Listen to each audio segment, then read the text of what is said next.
Hi, hello. Spoilers for the Waterdeep Dragon Heist. I'm going to be talking about the module. Anyway, thank you. Enjoy. I remember telling my group that after I'd finished playing Strahd that I wanted to run them through Waterdeep Dragon Heist, the module of mystery, subplots, intrigue, and terrible quests. Modules themselves, at least the way Wizards of the Coast makes them, are not easy to run. They often give DMs vague notes on how they're played. I can understand why from the perspective that instead of trying to have a beat for beat, A happens, then B, then the villain does C, what they try to say is like, the villain will attempt to stop the party from reaching the summit. How? That's up for you to decide. Because of this, there's an entire cottage industry of different ideas for how specifically the villain does this. Mine made a magic escalator of snow that slows them down. My villain rolled snowballs at them. Sometimes I like to call it creative voids, where they want the DM to fill in the blank. If it's done artistically, it can kind of add to the work and give the DM more say in what's going on. And other times, it's bad. I like the metaphor of hand-holding, because one way of looking at it, it can be nice to have someone guiding you through it from moment to moment. On the other side, they're holding your hand. You can't separate from them. You're physically stuck to them. I think sometimes what people want is to read chapter 1 and run chapter 1 and not have to worry about chapter 1 again, and then read chapter 2 and not have to worry about what's going on in chapter 6 or chapter 7, or have the module go, didn't you know there was something relevant on page 6? I don't know, maybe that's just me.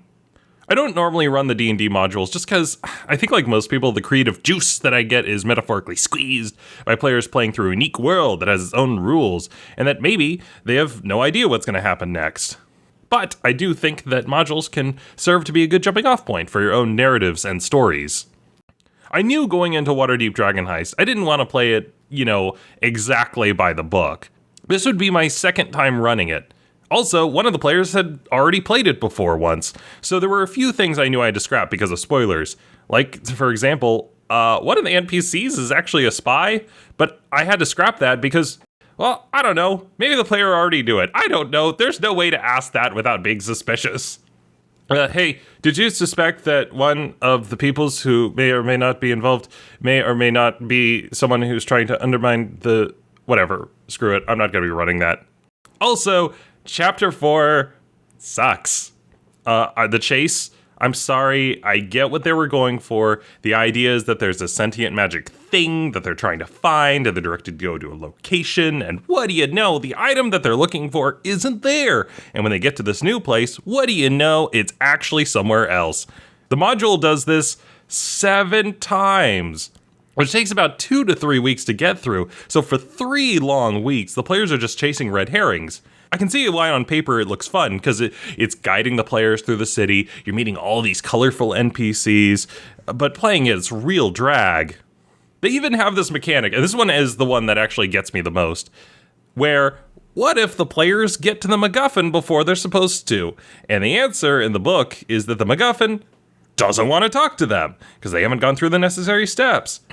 Rereading it, it's actually even worse than I remember, because I shit you not, this is what happens is if they get the item and they're not supposed to have it, the McGuffin mentally takes control of them and then forces them to give the stone up to wherever they're supposed to go. So you're like, I need them to go to the windmill. So it has them, it just like drags them to the windmill. They then drop the item and then it has them return back to the rest of the party.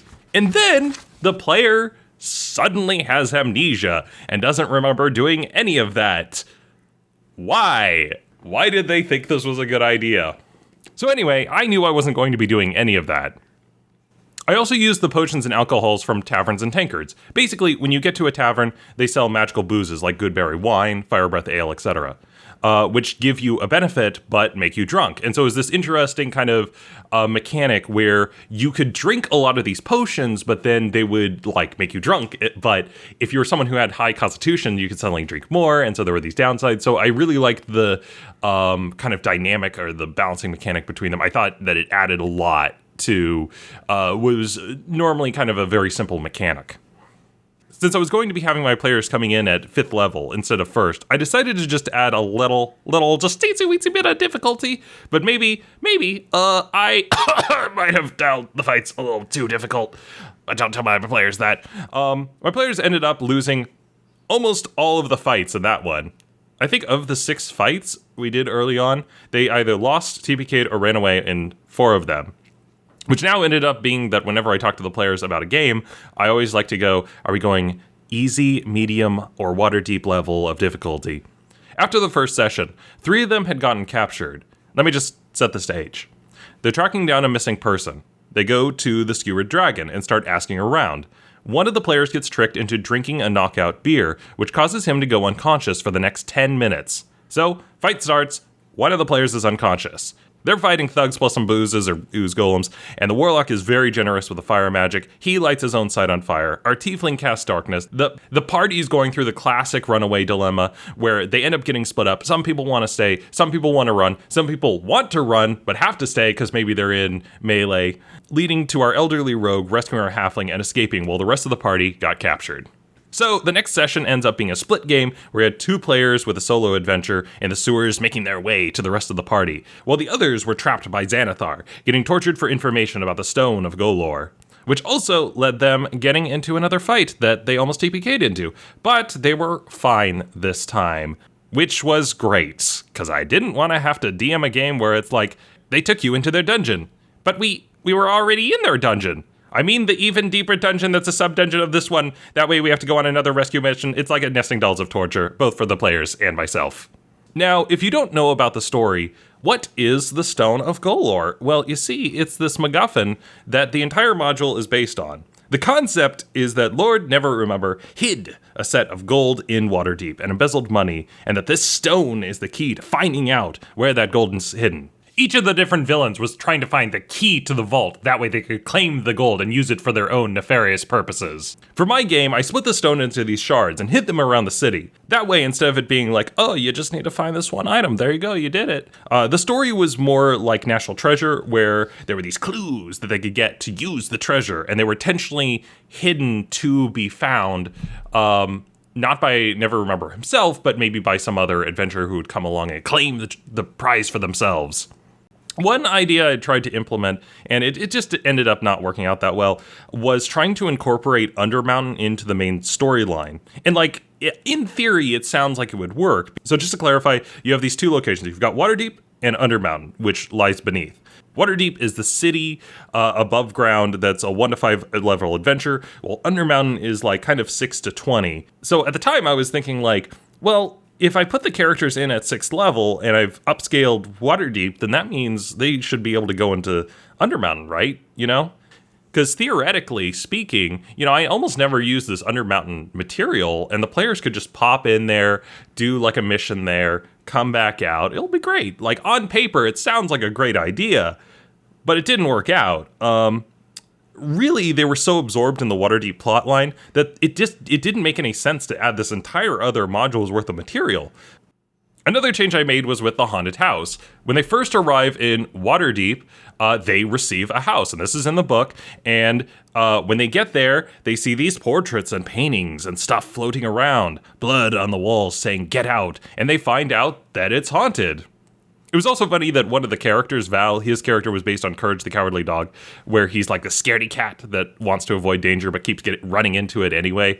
So we had some great scenes of him in bed going like, "It's not haunted, it's not haunted, it's not haunted," while the branch of a tree is like a finger tapping at his window, and a candlestick held by nothing floats down the hallway.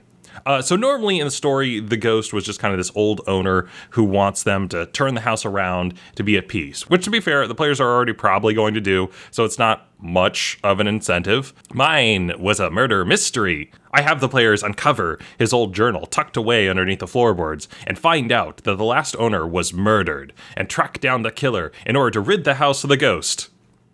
But they didn't do that, so the house was just perpetually haunted. The other change was with the villains. In the module, you select one of 4 seasons. Each season has a certain mechanical benefits and penalties to it on how it's played. I just decided to scrap it and play whatever, whenever, because that seemed like the most fun. I mean, all in all, Waterdeep Dragon Heist has some really interesting ideas in it. I just think that those ideas were not implemented in the best way. Instead of it coming off as a story of political intrigue and espionage, the villains just don't seem to care about the main characters. But overall, yeah, I still really like the module for the world building and lore it does. Anyway, thanks for watching. I will see you on the next video. Goodbye!